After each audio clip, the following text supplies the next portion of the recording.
The triumph of Khomeini's Iranian revolution has generated a new sense of exhilaration and self-confidence among the world's 800 million Muslims.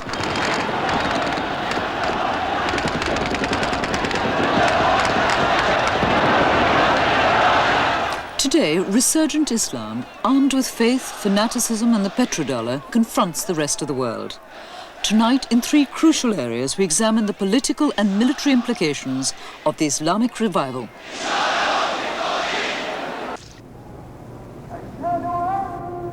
Saudi Arabia is the heartland of Islamic orthodoxy.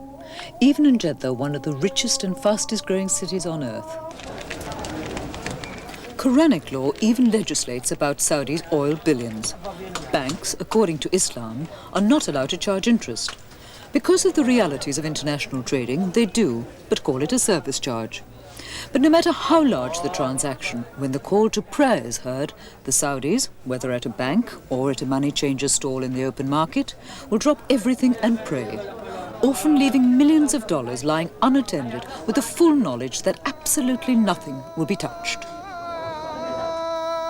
Ismail teaches his son the 5 basic tenets of Islam: the profession of faith as a Muslim, the giving of alms to the poor, fasting from dawn to dusk during the month of Ramadan, the pilgrimage to Mecca, and most important, prayer.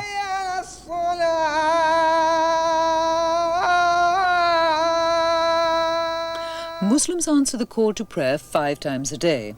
They don't have to pray in a mosque. A room or even the street will do. Islam is not an ideology which you can put on a shelf and take it whenever you want. You say good morning according to the rules of religion. You sit at table and eat according to the rules of religion. You go to your work according to the rules of religion. You go into your car, you say hello. It is all done by the rules of religion. So you really cannot say, I can put it away and go back to it when I feel depressed, when I'm annoyed, when I'm at an old age, when there's no fun in life. This does not happen. See, how much longer can you maintain your closed society? Well, we're maintaining it. We're taking what is good in the West, and we hope that we do that more and more. We're taking industrialization, mechanization, all the good inventions, all the good things, maintaining a healthy society, which I don't think does not exist in the West. And Saudi's low divorce statistics and almost non-existent psychiatric problems eloquently evidence this. Although Feisal chooses to stay at home, as do most Saudi women, those who do work get equal pay for equal jobs. But there are many restrictions. They can't drive, nor can they travel alone without a guardian or a male relative. And in public, they have to veil. But in marriage, they have considerable rights and are well protected. A Saudi woman is a mother, a wife, a daughter, and if she has a job, she is an active member of society, which really gives her all the roles of women. Most people in the West think of Muslim women, and especially Saudi women, as hidden behind the veils, totally under control of their husbands, second-class citizens, in fact, non-people. For one thing, we do not at all consider ourselves as second-class citizens. We have our share in our society and men have their share. What we do not believe in is equality of men and women, because we are not equal. We are 2 partners in one society, and one is one half of the society, the other is the second half. To be first-class citizen does not mean that I have to go out on the field, wear pants, get my arms unrolled, and try to really act as a man.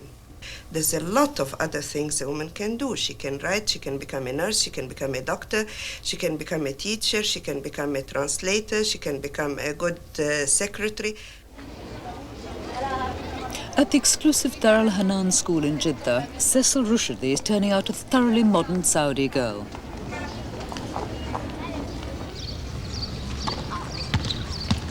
When the late King Feisal opened the school, he had to send a bodyguard of soldiers to protect the women, as Saudi male reaction was violently against female education. In 6 years, attendances at girls' schools has more than doubled, and now a new girls' school opens every other day. But because a Saudi girl marries very young and leads a sheltered life, like having to veil before going home, does she accept Islamic marriage out of ignorance of the alternatives? Every year she goes to the States with her parents, she goes to Europe, she sees what is happening, she sees it on films all the time. The more she sees of the West, the less she believes it's a proper social system. But this surely would apply to a certain class of girls. That's not true. It applies to the majority. You see, you have the class that travels and they don't like what they're seeing. Then you have the people who are, if again you want to say, the base of the society. Who do we have? The working class, the Bedouins, the peasants. They're very, very much satisfied because a woman has a very important role in their social system. And they don't at all wish to change it. The whole problem is that you do not accept a segregated society. Now we do, and we're happy with it, and we hope it will last as much as possible. Segregation with the meaning of an iron bar between men and women does not exist. But it appears if the West for any reason, now if for any reason I have a problem, who do I go to? The judge. Now, there's no segregation there. I go to the court, I go to the judge, I plead my case as a woman. Nobody can tell me no there. Law in Saudi Arabia is based on the Quran. It's a sophisticated system of justice combining criminal and civil law. It's a complex, all-embracing code of ethics, morality and religious duties. These men have come to ask the Chief Justice of Jeddah to pass the death sentence on the man who killed their brother.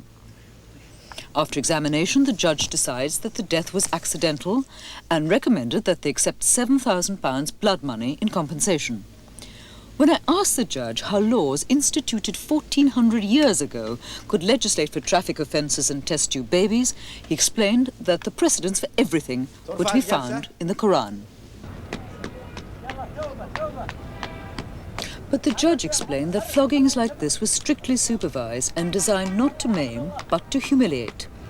The laws of evidence are stringent and severe penalties rare, but they are a sufficient deterrent to give the Saudis the lowest crime rate in the world. Now, the conservative Saudis have been forced to join the Arab radicals and denounce their closest Islamic friend, Egypt, which only adds to their insecurity. You must remember that it's a traumatic event for, I think, for both peoples in Saudi Arabia and in Egypt to sever relations, diplomatic and political. We hold strongly to our relations with the Arab countries. We have never before in all our past history, even at the times when we had problems with Arab countries, did we cut relations with them. This is a new element that brings really sadness to the hearts of every Arab. Many people say that the whole Middle East has been destabilized by the Iranian Revolution. Would you agree with that? I think the Middle East has been destabilized from foreign intervention in its affairs, not by the Iranian Revolution, nor by any event within the countries of the region. With the monarchy abolished in Iran, many people say that Saudi Arabia and the Saudi Arabian monarchy is the next domino. Doesn't necessarily follow that if monarchy falls here, then monarchy falls there. I hope that this is not the case. Then we should both worry about it, because you have a monarchy in England too. I doubt that it has anything to do with monarchy as such. Monarchy is a form of political structure. Do you think what's happened in Iran could ever happen here? Not on the same reasons. We believe that we have a cohesiveness in here, that the stresses and strains of development and both the economic and all the fields, economic, social or political, we have enough of a cohesion between the leadership in this country and the government in this country and the people to be able to absorb the stresses and strains of development without violent change. If Islam is to be a new power bloc, the oil tap is the obvious weapon. The Arabs learned that in 1973. Gaddafi has long preached it.